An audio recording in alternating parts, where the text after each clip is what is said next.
ਇੱਕ ਜਿਹੜੀ ਖਬਰ ਆ ਰਹੀ ਆ ਕੈਲੀਫੋਰਨੀਆ ਤੋਂ ਹੀ ਹੈਗੀ ਆ। ਜਿਹੜੇ ਹੁਣ ਆਫ ਰੋਡ ਜਿੱਦਾਂ ਕਹਿ ਲਓ ਵੀ ਮਾਊਂਟੇਨ ਬਾਈਕਿੰਗ ਵਗੈਰਾ ਕਰਦੇ ਆ, ਉਹ ਵੀ ਭਾਈ ਧਿਆਨ ਦੇ ਨਾਲ ਸੁਣਨ। ਹੁਣ ਇੱਕ ਬਲਦ ਦੇ ਰਾਹ ਦੇ ਵਿੱਚੋਂ ਕਹਿੰਦੇ ਜੇ ਤੁਸੀਂ ਲੰਘੋਗੇ ਬਲਦ ਨੂੰ ਗੁੱਸਾ ਤਾਂ ਕਹਿੰਦੇ ਚੜੂਗਾ। ਇੱਕ ਰੇਸ ਜਿਹੜੀ ਹੈ ਹਰਜੋਤ ਸਿੰਘ ਜੀ ਕਰਵਾਈ ਜਾ ਰਹੀ ਸੀਗੀ। ਉਸ ਰੇਸ ਦੇ ਦੌਰਾਨ ਇੱਕ ਬਲਦ ਜਿਹੜੇ ਸਾਈਕਲਿਸਟ ਜਾ ਰਹੇ ਸੀ ਉਹਨਾਂ ਦੇ ਦੁਆਲੇ ਹੋ ਗਿਆ, ਉਹਨਾਂ ਨੂੰ ਕਹਿੰਦੇ ਚੱਕ ਚੱਕ ਕੇ ਉਸਨੇ ਮਾਰਿਆ।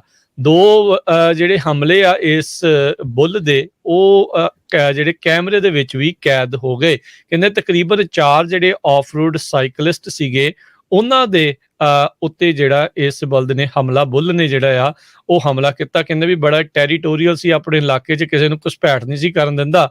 ਪਰ ਇਹ ਜਿਹੜੇ ਸਾਈਕਲਿਸਟ ਸੀਗੇ ਉਹ ਵਿਚਾਰੇ ਉਸ ਦੇ ਇਲਾਕੇ ਦੇ ਵਿੱਚੋਂ ਲੰਘ ਰਹੇ ਸੀਗੇ ਤੇ ਉਹਨਾਂ ਦੇ ਜਿਹੜਾ ਉਹ ਦੁਆਲੇ ਜਿਹੜਾ ਉਹ ਹੋ ਗਿਆ ਹੈਗਾ ਆ। ਰੌਕ ਕੌਬਲਰ ਇਵੈਂਟ ਜਿਹੜੀ ਆ ਕੈਲੀਫੋਰਨੀਆ ਦੇ ਵਿੱਚ ਬੀਤੇ ਵੀਕਐਂਡ ਦੇ ਉੱਤੇ ਸੀਗੀ। ਤੇ ਪਰ ਕਹਿੰਦੇ ਵੀ ਇੱਕ ਹਿਸਾਬ ਦੇ ਨਾਲ ਸਾਰੇ ਜਿਹੜੇ ਸਾਈਕਲਿਸਟ ਆ ਪੂਰੀ ਤਰ੍ਹਾਂ ਜਿਹੜੇ ਉਹ ਡਰ ਗਏ। ਕਹਿੰਦੇ ਵੀ ਚਲੋ ਇੰਨਾ ਕਹਿ ਸਕਦੇ ਆ ਵੀ ਸੁੱਖ ਦਾ ਸਾਹ ਆ ਵੀ ਕਿਸੇ ਨੂੰ ਜ਼ਿਆਦਾ ਗੰਭੀਰ ਜਿਹੜੀ ਸੱਟ ਆ ਉਹ ਨਹੀਂ ਲੱਗੀ। ਜੀ, ਇਹ ਸਾਰਾ ਕੁਛ ਬੇਕਰਸਫੀਲਡ ਦੇ ਵਿੱਚ ਵਾਪਰਿਆ ਹੈ। ਬੇਕਰਸਫੀਲਡ ਦੇ ਵਿੱਚ ਆਫ ਰੋਡ ਗ੍ਰੈਵਲ ਰਾਈਡ ਚੱਲਦੀ ਹੈਗੀ ਆ, ਜਿਹਦੇ ਵਿੱਚ ਬਿਆਂਚੋ ਰੌਕ ਕੌਬਲਰ ਇਹ annual of road cycle race ਹੁੰਦੀ ਆ।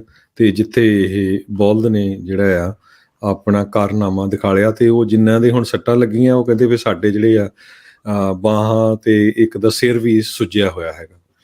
ਜੀ ਜੀ, ਅਗਲੀ ਜਿਹੜੀ ਹਰਜੋਤ ਸਿੰਘ ਜੀ ਗੱਲ ਕਰਦੇ ਜਾਈਏ, ਅੰਤਰਰਾਸ਼ਟਰੀ ਪੱਧਰ ਦੇ ਉੱਤੇ ਤਣਾਅਪੂਰਨ ਜਿਹੜੀ ਸਥਿਤੀ ਯੂਕਰੇਨ ਨੂੰ ਲੈ ਕੇ ਹੋਰ ਵੀ ਜ਼ਿਆਦਾ ਵੱਧਦੀ ਜਾ ਰਹੀ ਆ। ਯੂਕਰੇਨ ਦਾ ਇਨਵੇਜਨ ਕਹਿੰਦੇ ਇਮੀਨੈਂਟ ਆ। ਫੋਰਨ ਕਈ ਜਿਹੜੇ ਸਕੱਤਰ ਆ ਉਹ ਜਿਹੜੇ ਕਹਿ ਰਹੇ ਆ, ਯੂਕੇ ਦੇ ਵੀ ਕਹਿੰਦੇ ਵੀ ਇਮੀਨੈਂਟ ਆ, ਇਹ ਹੋਣਾ ਹੀ ਹੋਣਾ ਹੈਗਾ ਆ। ਪ੍ਰਾਈਮ ਮਿਨਿਸਟਰ ਬੋਰਿਸ ਜੌਨਸਨ ਤੇ ਪ੍ਰੈਜ਼ੀਡੈਂਟ ਜੋ ਬਾਈਡਨ ਕਹਿੰਦੇ ਵੀ ਇਹਨਾਂ ਨੇ ਆਪਸ ਦੇ ਵਿੱਚ ਗੁਪਤ ਇੱਕ ਫੋਨ ਕਾਲ ਕੀਤੀ ਹੈਗੀ ਆ ਵੀ ਜਿਹੜੀ ਵਿੰਡੋ ਫਾਰ ਡਿਪਲੋਮੇਸੀ ਆ ਉਸਨੂੰ ਜਿਹੜਾ ਖੁੱਲਿਆ ਰੱਖਿਆ ਵੀ ਜਿਹੜਾ ਹੋ ਜਾਵੇ। ਪਰ ਸਥਿਤੀ ਜਿਹੜੀ ਆ ਹਰਜੋਤ ਸਿੰਘ ਜੀ ਕਾਫੀ ਤਣਾਅਪੂਰਨ ਜਿਹੜੀ ਉਹ ਬਣਦੀ ਜਾ ਰਹੀ ਹੈਗੀ ਆ। ਸੋ ਆਪਣੇ ਤਾਂ ਅਮਰੀਕਾ ਵਾਲਿਆਂ ਨੇ ਕਹਿੰਦੇ ਆ ਵੀ ਯੂਕਰੇਨ ਦੇ ਵਿੱਚੋਂ ਜਿਹੜੀ ਅੰਬੈਸੀ ਆ ਉਸ ਨੂੰ ਵੀ ਬੰਦ ਕਰਨ ਦਾ ਸ਼ਾਇਦ ਫੈਸਲਾ ਲੈ ਲਿਆ ਹੈਗਾ ਆ। ਆਲਰੇਡੀ 24 ਤੋਂ 48 ਘੰਟੇ ਦਾ ਵਕਫਾ ਜਿਹੜਾ ਉਹਨਾਂ ਨੇ ਵੀਕਐਂਡ ਦੇ ਉੱਤੇ ਦਿੱਤਾ ਸੀਗਾ ਆਪਣੇ ਅਮਰੀਕਾ ਵਾਲਿਆਂ ਨੇ, ਜਿੰਨੇ ਵੀ ਅਮਰੀਕੀ ਸਿਟੀਜ਼ਨਸ ਆ ਵੀ ਉੱਥੋਂ ਤੁਸੀਂ ਨਿਕਲ ਜਾਓ, ਸਹੀ ਸਲਾਮਤ ਜਿਹੜੀ ਉਹ ਨਿਕਲ ਜਾਓ। ਹਜ਼ਾਰਾਂ ਦੀ ਸੰਖਿਆ ਦੇ ਵਿੱਚ ਅਮਰੀਕੀ ਫੌਜਾਂ ਨੂੰ ਘੱਲ ਕੇ ਉੱਥੇ ਅਮਰੀਕੀ ਨਾਗਰਿਕਾਂ ਨੂੰ ਸੁਰੱਖਿਅਤ ਕੱਢਣ ਦੇ ਲਈ ਉਪਰਾਲੇ ਜਿਹੜੇ ਆ ਆਲਰੇਡੀ ਵਿੱਢੇ ਜਾ ਚੁੱਕੇ ਆ। ਸੋ ਗੰਭੀਰ ਸਥਿਤੀ ਜਿਹੜੀ ਹਰਜੋਤ ਸਿੰਘ ਜੀ ਬਣ ਚੁੱਕੀ ਹੈਗੀ ਆ। ਪਤਾ ਨਹੀਂ ਆਉਣ ਵਾਲੇ ਦਿਨਾਂ ਦੇ ਵਿੱਚ ਜਿਹੜਾ ਉੱਥੇ ਕੀ ਬਣ ਸਕਦਾ ਆ। ਤੇ ਜੇ ਇਹ ਹਰਜੋਤ ਸਿੰਘ ਜੀ ਵਾਰ ਲੱਗਦੀ ਆ, ਜੰਗ ਲੱਗਦੀ ਆ, ਨੁਕਸਾਨ ਜਿਹੜਾ ਕਾਫੀ ਵੱਡਾ, ਕਾਫੀ ਖਾਸਾ